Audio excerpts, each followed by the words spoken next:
श्रीमद्वाल्मीकि रामायण युद्धकांड अध्याय 54 वज्रदष्ट और अंगद का युद्ध तथा अंगद के हाथ से उस निशाचर का वध।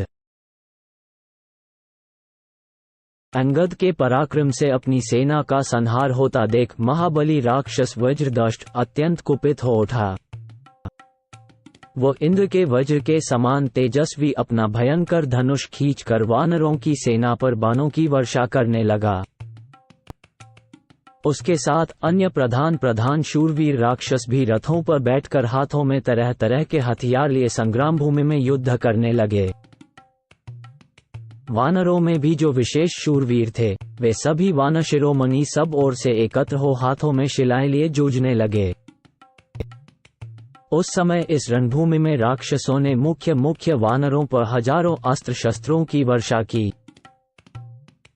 मतवाले हाथी के समान विशालकाय वीर वानरों ने भी राक्षसों पर अनेकानेक पर्वत, वृक्ष और बड़ी बड़ी शिलाएं गिराईं। युद्ध में पीठ न दिखाने वाले और उत्साहपूर्वक जूझने वाले शूरवीर वानरों और राक्षसों का वह युद्ध उत्तरोत्तर बढ़ता गया। किन्हीं के सिर फूटे, किन्हीं के हाथ और पैर कट गए और बहुत से योद्धाओं के शरीर शस्त्रों के आघात से पीड़ित हो रक्त से नहा गए। वानर और राक्षस दोनों ही धराशायी हो गए। उन पर कंक, गीद और कौए टूट पड़े। गीदड़ों की जमातें छा गईं। वहां जिनके मस्तक कट गए थे ऐसे धड़ सब ओर उछलने लगे जो भीरु स्वभाव वाले सैनिकों को भयभीत करते थे। योद्धाओं की कटी हुई भुजाएं, हाथ, सिर तथा शरीर के मध्य भाग पृथ्वी पर पड़े हुए थे। वानर और राक्षस दोनों ही दलों के लोग वहां धराशायी हो रहे थे। तत्पश्चात कुछ ही देर में वानर सैनिकों के प्रहारों से पीड़ित हो सारी निशाचर सेना वज्रदष्ट के देखते देखते भाग चली। वानरों की मार से राक्षसों को भयभीत हुआ देख प्रतापी वज्रदष्ट की आंखें क्रोध से लाल हो गईं। वह हाथ में धनुष ले वानर सेना को भयभीत करता हुआ उसके भीतर घुस गया और सीधे जाने वाले कंकपत्र युक्त बाणों द्वारा शत्रुओं को विदीर्ण करने लगा। अत्यंत क्रोध से भरा हुआ प्रतापी वज्रदष्ट वहां एक प्रहार से 5, 7, 8 और 9 वानरों को घायल कर देता था। इस तरह उसने वानर सैनिकों को गहरी चोट पहुंचाई। बाणों से जिनके शरीर छिन्न भिन्न हो गए थे वे समस्त वानरगण भयभीत हो अंगद की ओर दौड़े मानो प्रजापति की शरण में जा रही हो। उस समय वानरों को भागते देख वाली कुमार अंगद ने अपनी ओर देखते हुए वज्रदष्ट को क्रोधपूर्वक देखा। फिर तो वज्रदष्ट और अंगद अत्यंत कुपित हो एक दूसरे से वेगपूर्वक युद्ध करने लगे। वे दोनों रणभूमि में बाघ और मतवाले हाथी के समान विचर रहे थे। उस समय वज्रदष्ट ने महाबली वाले पुत्र अंगद के मर्मस्थानों में अग्निशिखा के समान तेजस्वी 1,00,000 बाण मारे।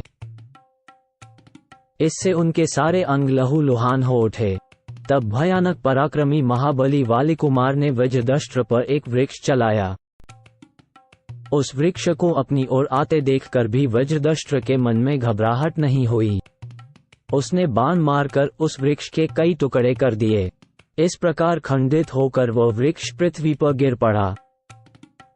वज्रदष्ट के उस पराक्रम को देखकर वानर शिरोमणि अंगद ने एक विशाल चट्टान लेकर उसके ऊपर दे मारी और बड़े जोर से गर्जना की। उस चट्टान को आती देख वह पराक्रमी राक्षस बिना किसी घबराहट के रथ से कूद पड़ा और केवल गदा हाथ में लेकर पृथ्वी पर खड़ा हो गया।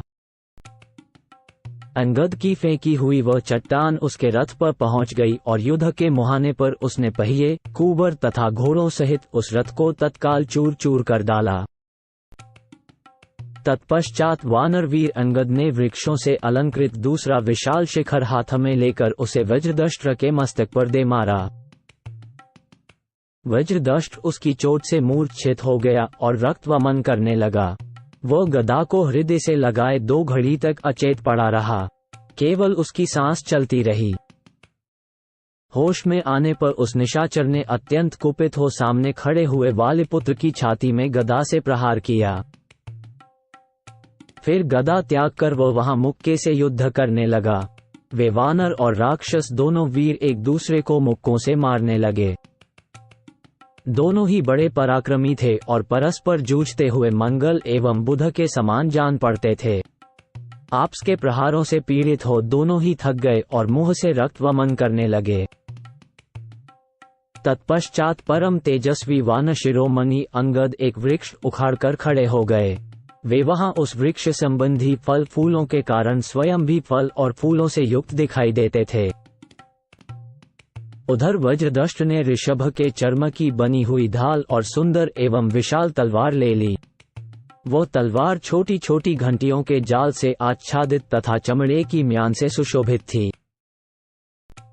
उस समय परस्पर विजय की इच्छा रखने वाले वे वानर और राक्षस वीर सुंदर एवं विचित्र पैंतरे बदलने तथा गरजते हुए एक दूसरे पर चोट करने लगे। दोनों के घावों से रक्त की धारा बहने लगी, जिससे वे खिले हुए पलाश वृक्षों के समान शोभा पाने लगे। लड़ते लड़ते थक जाने के कारण दोनों ने ही पृथ्वी पर घुटने टेक दिए, किंतु पलक मारते मारते कपिश्रेष्ठ अंगद उठकर खड़े हो गए। उनके नेत्र रोष से उद्दीप्त हो उठे थे और वे डंडे की चोट खाए हुए सर्प के समान उत्तेजित हो रहे थे। महाबली बालिकुमार ने अपनी निर्मल एवं तेज धार वाली चमकीली तलवार से वज्रदष्ट्र का विशाल मस्तक काट डाला। खून से लथपथ शरीर वाले उस राक्षस का वह खड्ग से कटा हुआ सुंदर मस्तक, जिसके नेत्र उलट गए थे, धरती पर गिरकर 2 टुकड़ों में विभक्त हो गया। वज्रदष्ट्र को मारा गया देख राक्षस भय से अचेत हो गए। वे वानरों की मार खाकर भय के मारे लंका में भाग गए। उनके मुख पर विषाद छा रहा था। वे बहुत दुखी थे और लज्जा के कारण उन्होंने अपना मुंह कुछ नीचा कर लिया था।